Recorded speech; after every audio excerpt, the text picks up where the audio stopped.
it was in Devdungri in Rajasthan in 1987 that Arna Roy and Shankar Singh and Nikhil Dey. Nikhil Dey was a studious, we can say, person, and he has left his studies from US to start with the social work and social activities.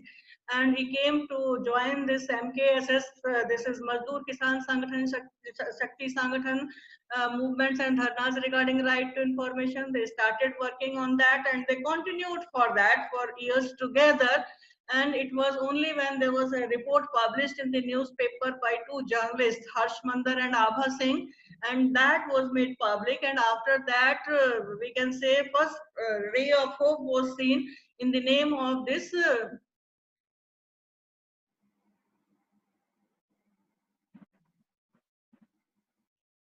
Freedom of Information Act 2002. But as we know that this Freedom of Information Act was not having any mechanism or as to how it will work, all these things were not there, and that's why it was considered that another law has to be passed, and it was in 2005 that the Right to Information Act was passed.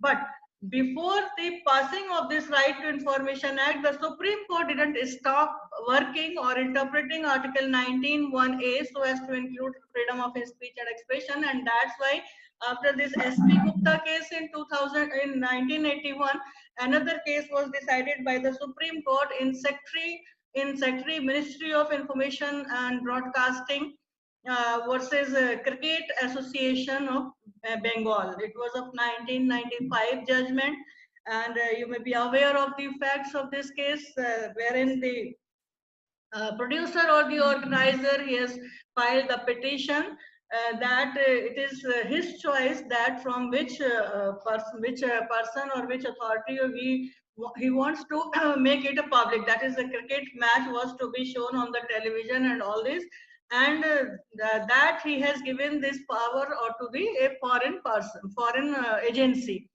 Which was challenged in the court and which was for which he was stopped, and the court said that freedom to press is one of the fundamental rights. This press has included media and within its jurisdiction.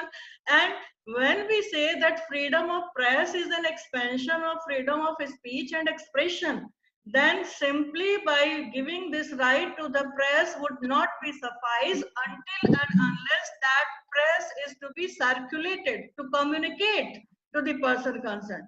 So until and unless the press has got the right to circulate and communicate the people for whom they are publishing, for whom they are going to show their programs, then this right would not be completed. And hence, in this Secretary of Information Broadcasting versus this is Cricket Association Bengal, the Supreme Court has once again said that 19(1)(a) does not confer a right to press, right to media, but to circulate that right among all, and the airwaves on which the organizer has to show the program to the public, then it has to be given to the person, it has to be made known to the person concerned, because they have the right to be informed, right to receive the information.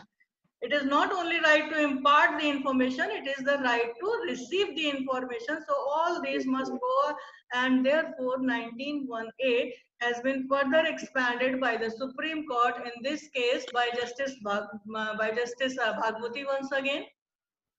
And again we can say that after this West Bengal case, another case which was decided by the Supreme Court, that is of the Dinesh Trivedi Dinesh Trivedi versus Union of India. It was of 1997 judgment. Now in this case, one committee was appointed by the Government of India in 1993, July 1993. And then Bora, he was the Home Secretary earlier, and the committee was appointed. And this was a matter related to the criminalization in politics and the criminal background of the politicians. And the report was submitted in 1995, July. Now, in between, there was a murder of one of the ladies that is known as the Naina Sahani, and that has raised the issue regarding this freedom of information. and the publication of the report which was submitted by Bora committee. Now the case was filed before the Supreme Court relating to the backgrounds of the person concerned who are contesting the election and their criminal, we can say relations with the criminals in the politics. This was the issue, and the Supreme Court here in this Dinesh Trivedi case, we can say, told that the information is one of the basic fundamental right under Article 19(1)(a). And if we are not going to disclose the report, then simply it would be violating the right which is given under Article 19(1)(a) of the Constitution of India to all the citizens concerned.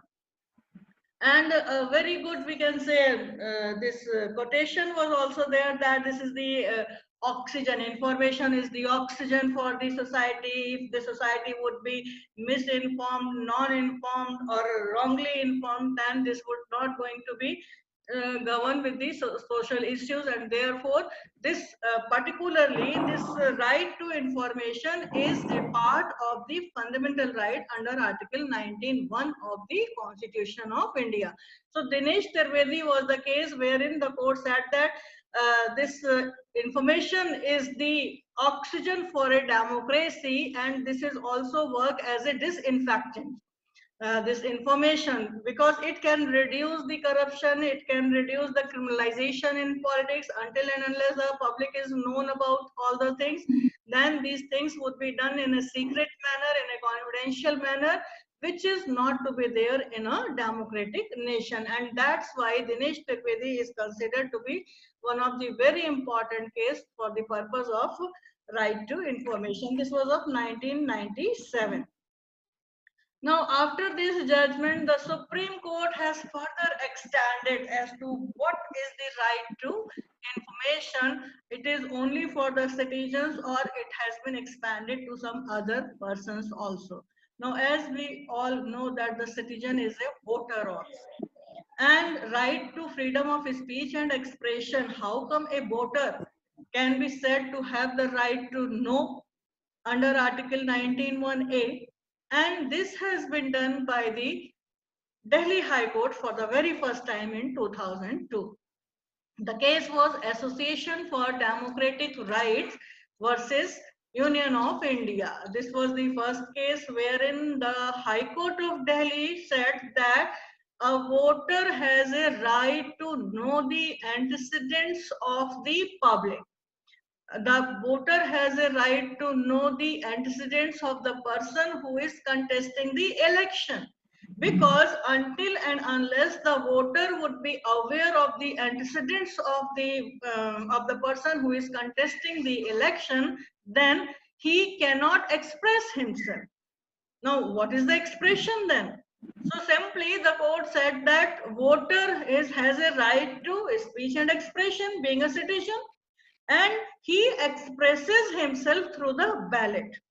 And once he is opting for giving the vote to a person who is contesting the election and is not knowing anything about that person who is contesting the election, then he cannot express himself properly.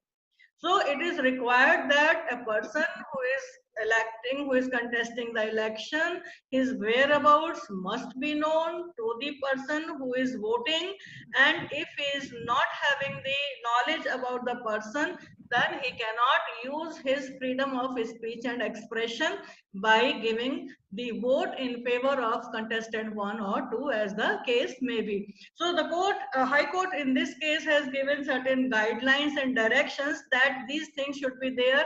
Number one, whenever any person who is contesting the election, he must declare as to whether there is any case which is that he is an accused of any case in which the charge has been made by the proper court of law or not before filing the nomination, whether he has been convicted for an offense, for any offense for more than 2 or more years, then what are the assets and liabilities of that person who is contesting the election, and not only the person who is contesting the election but also of the persons who are dependent upon him. and the spouse as such. So assets, liabilities, his criminal record, whether he is accused of any crime, whether he has been convicted of any crime, and at the same time the educational qualifications of that person also. So this was the judgment of the Delhi High Court in this case, Association for Democratic Rights versus Union of India, and therefore we can say that the court has also expanded this freedom of speech and expression so as to include the voters' right to know within its ambit. And it is not only that Article 19(1)(a) has been expanded by the judiciary, there are other articles also in which the Supreme Court has expanded